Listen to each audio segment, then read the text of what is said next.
What if a single covert mission, hidden deep within Cold War files, changed the political landscape of the Middle East forever? A mission orchestrated not by armies but by shadows. Not by bullets but by whispers.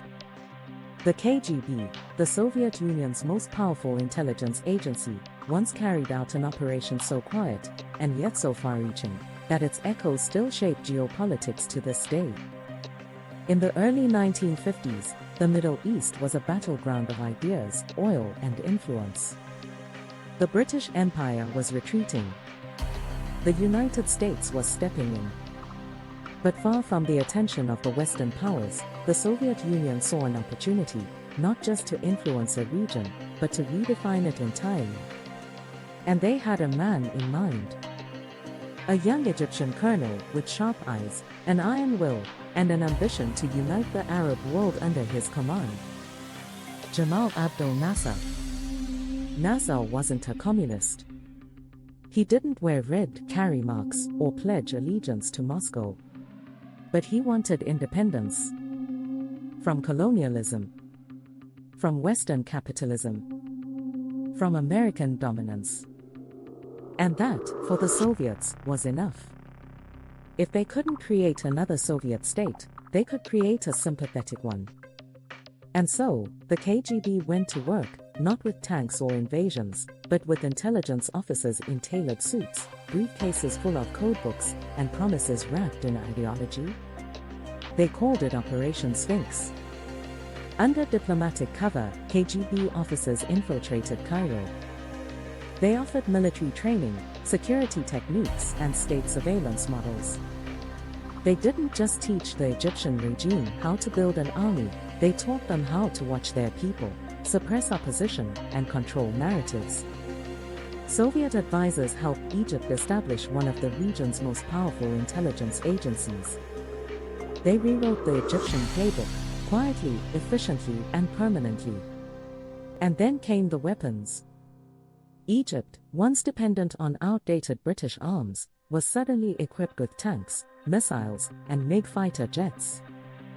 Soviet engineers built infrastructure, radio towers, and training centers. Propaganda flowed subtly through state media. Anti-imperialist, anti-Western, pan-Arab.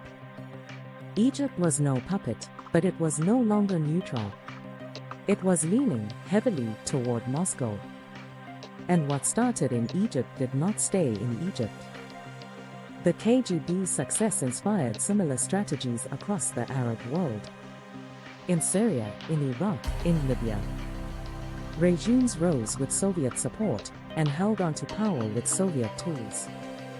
Some were nationalist, others socialist, but all carried traces of the same invisible fingerprints.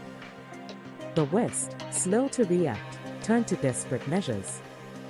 CIA operations tried to reverse the tide. Israel became the front line of Western interests. Proxy wars exploded. The Cold War had found its new arena. And yet, few knew at the time what had truly happened. There was no official declaration. No dramatic turning point on the news. Just the quiet success of a strategy built on patience, leverage, and precision.